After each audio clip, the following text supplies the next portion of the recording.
Саламатсыздар ма оқушылар? Бүгінгі сабағымыздың тақырыбы Қаныш Имантайұлы Сәтбаев жан-жақты тұлға. Өткізген номер 74-ші жалпы білім беретін мектептің тарих пәнінің мұғалімі Тәңірберген Нұрайым Бағдатқызы.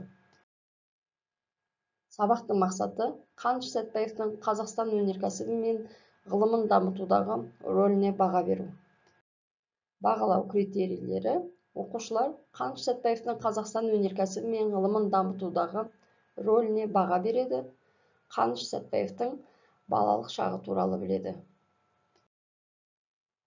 Үй тапсырмасын құнды сұрақтар әдісі арқылы WordWalk платформасында орындайық. Ол үшін экрандағы QR-кодты ұялы телефондарымызға енгізіп, кітаптың ішінде жасырылған сұрақтарға жауап берейік. Жақсы, онда болса сұрақтарға жауап беріп бастайық. Бірінші кітаптың бетіндегі сұрақ: сауатсыздық жойылсын қоғамының қазақстандық бөлімшесі өз жұмысын қашан бастады? Жақсы. Екінші кітаптағы сұрақ: РКФСР халқының арасында сауатсыздықты жою декреті қашан қабылданды? Тамаша. Үшінші кітаптағы тапсырма: ұлттық азшылықтар мектебі туралы қаулы қашан қабылданды? Жақсы. Төртінші кітаптағы сұрақ: қазақ АКСР жалпыға бірдей оқыту туралы декреті қашан қабылданды? Өте жақсы. Бесінші кітаптағы сұрақ: мәдени революция дегеніміз не?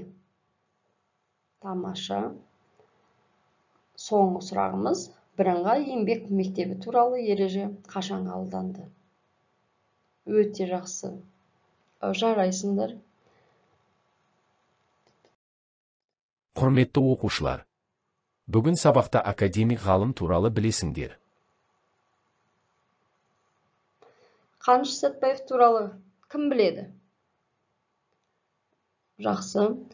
Қаныш Сәтбаевты ғалым ретінде кім таниды? Өте жақсы. Қаныш Сәтбаевтың геологиядан тыс қандай еңбектері бар? Жақсы. Білімленд сайтындағы Қаныш Сәтбаев жан-жақты ғалым тақырыбында бейнематериалды көрейік. Қаныш Сәтбаев кім? Ол туралы не білесің? Қаныш Сәтбаевты ғалым ретінде кім таниды? Қаныш Сәтбаевтың геологиядан тыс қандай еңбектері бар? Қаныш Сәтбаев кім? Ол туралы не білесің? Қаныш Имантайұлы Сәтбаев аса көрнекті қазақ геологы, қоғам қайраткері, Қазақ КСР ғылым академиясын ұйымдастырушы және оның тұңғыш президенті, Қазақ КСР академиясының академигі, Қазақстан геологтары ғылыми мектебінің негізін қалаушы, Қазақстандық металлогения ғылымының негізін салушы. Туған жері бұрынғы Семей губерниясының Павлодар уезіндегі Ақкелін ауылы, қазіргі Павлодар облысының Баянауыл ауданы. Сауатын ауыл молдасынан ашқан болашақ ғалым Павлодардағы орыс қазақ мектебінде, Семей мұғалімдер семинариясында, кейін Томск технологиялық институтының Тау-кен факультетінде геологиялық барлау мамандығы бойынша білім алды. Оқуын аяқтағаннан кейін бар өмірін Қазақстанның минералдық ресурстарын және рудалық кендер генеалогиясын зерттеуге арнады. Оның қалдырған ғылыми бай мұраларының ішінде жезқазған кені туралы зерттеулерінің, Сарыарқаның металлогендік және болжам карталар жөніндегі еңбектерінің маңызы ерекше. Жезқазғанның ірі мыс рудалы аудандар қатарына жатуы, кезінде осы кеннің жоспарлы түрде кең масштабтағы барлау жұмыстарын ұйымдастыруға болатын ірі объект екенін дәлелдеп берген Сәтбаев еңбегінің нәтижесі. Сондай-ақ ол минералдық шикізатқа бай Сарыарқа, Кенді Алтай, Қарағанды, Қаратау секілді аймақтарды да ерекше зерттеді. Олардың кендерінің стратиграфиясы, тектоникасы, құрылысы, металлогениясы, неохимиясы және шығу тегі туралы маңызды ғылыми қорытындылар жасады. Ғылымға формациялық металлогендік анализдің кешендік әдісін енгізді. Ол Қарағандыда металлургиялық зауыт салуға, Қостанай, Алтай темір және марганец, Қаратаудың фосфорит кендерін және осылар секілді көптеген ірі нысандарды игеруге, Ертіс Қарағанды каналының қазылуына, біраз ғылыми зерттеу институттарының ашылуына тікелей араласып, зор еңбек сіңірді. Қаныш Сәтбаевты ғалым ретінде кім таниды? Академик Қаныш Сәтбаевтың көп қырлы талантының жарқын көрінісі, ол ғылыми жұмыстардың ұлы ұйымдастырушысы бола білді. Оның халқына мұраға қалдырған қазынасы, іргесін өзі қалаған ғылым ордасы, Қазақстан ұлттық ғылым академиясы. Қаныш Имантайұлы бұл ғылыми ұйымдастырушылық жұмысқа 1941 жылы шақырылды. Осы жылы КСРО ғылым академиясының қазақ филиалының орынбасар басшысы болып сайланды.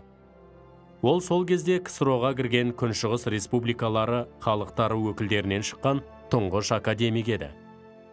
1946 жылы 1 маусымда КСРО ғылым академиясының қазақ филиалы негізінде Қазақ КСР-ның ғылым академиясының, қазіргі Қазақстан Республикасының ұлттық ғылым академиясының ашылуы республика өміріндегі аса маңызды оқиға болды.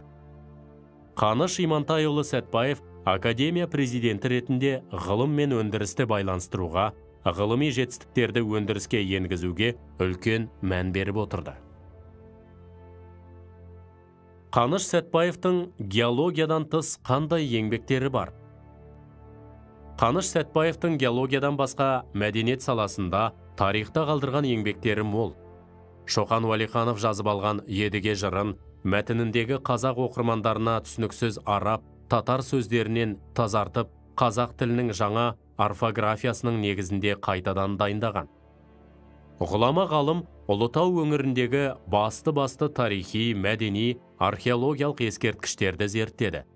Жезқазған Ұлытау өңірінен көптеген этнографиялық мұраларды жинап, Жезқазған ауданындағы көне заман ескерткіштері атты еңбегін жазды. Онда Ұлытау өңірі ежелгі металлургия орталығы болуымен қатар, қазақ этносының саяси орталығы екені де толық дәлелденген.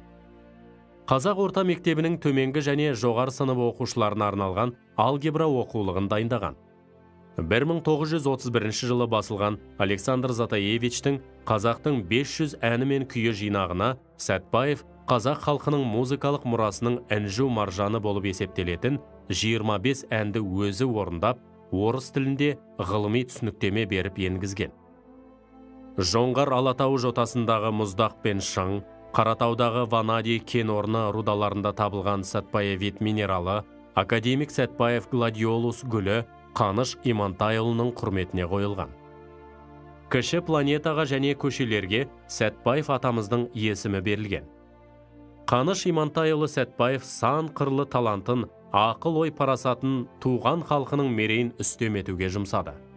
Оның өнегелі өмір жолы баршамызға үлгі.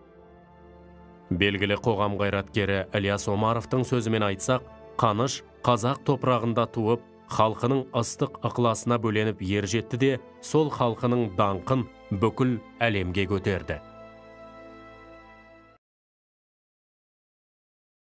Ал енді оқушылар бейне материалды көрдік.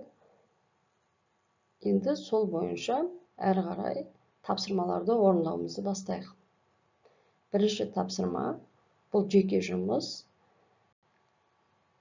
Өздеріңізге жіберілген сілтеме арқылы өтіп, Educaplay платформасы арқылы тапсырманы орындаймыз.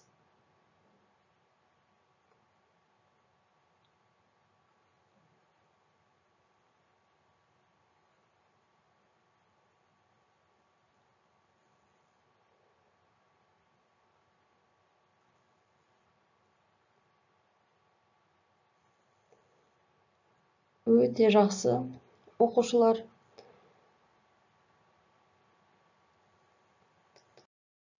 Келесі екінші тапсырма. Оқулықпен жұмыс жасаймыз. Ол үшін Joyteka платформасы арқылы экранда берілген QR кодты ұялы телефондарымызға енгізе отырып, бөлменің ішіндегі жасырылған сұрақтарды тауып, тапсырмаларды орындайық.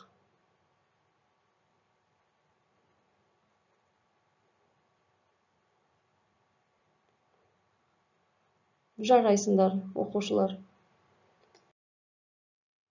Әрі қарай, үшінші тапсырмамыз сараланған тапсырма, яғни конверт әдісі арқылы тапсырмаларды орындайық. Берілген деңгейлер бойынша, яғни бірінші деңгейдің оқушылары уақыт сызығына Қазақстандағы академиялық ғылымның қалыптасуы мен дамуы кезеңдерін сызып толтырасыздар. Ал екінші деңгейдің оқушылары Попс формуласын толтырасыздар. Яғни Қаныш Имантайұлы Сәтбаев Қазақстандық ғылымның дамуына зор үлес қосты деп есептеймін. Үшінші деңгейдегі оқушылар Қаныш Сәтбаевтың РКФСР тарихындағы ғылымның дамуындағы орнын анықтап, беделінің өсуіне ықпал еткен қадамдарды айтады.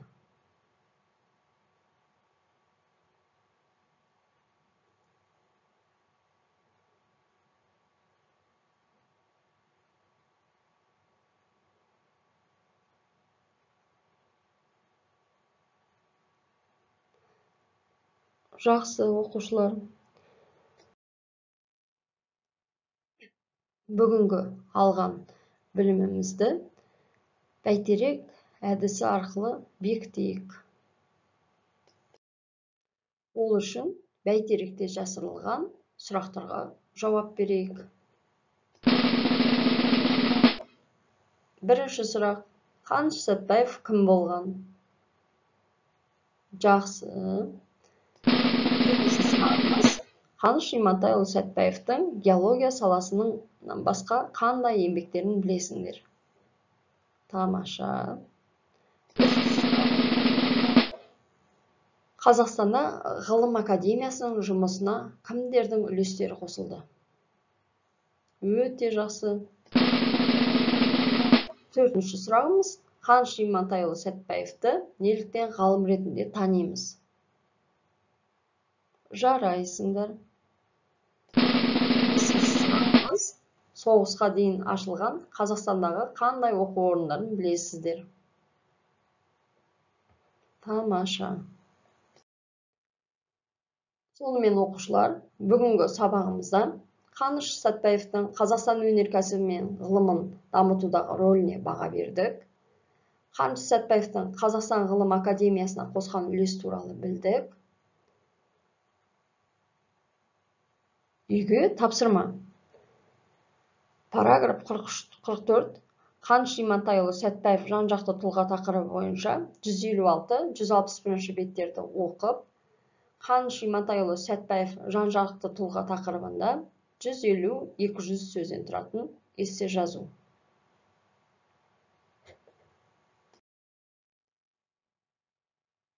Енді бүгінгі сабағымызға кері байланыс жасайық. Ол үшін Padlet платформасы арқылы бекітейік сабағымызды. Сіздерге жіберілген сілтеме бойынша өтіп, өздеріңіз кері байланыс жасаңыздар. Яғни, осы сабақтан алған екі қызықты ақпараттарыңызды жазыңыздар. Осы сабаққа дейін білген бір ақпараттарыңызды жазыңыздар. Және осы сабақтан қалған сұрағым болса, оны да жазыңыздар. Сабағымыз аяқталды. Сау болыңыздар.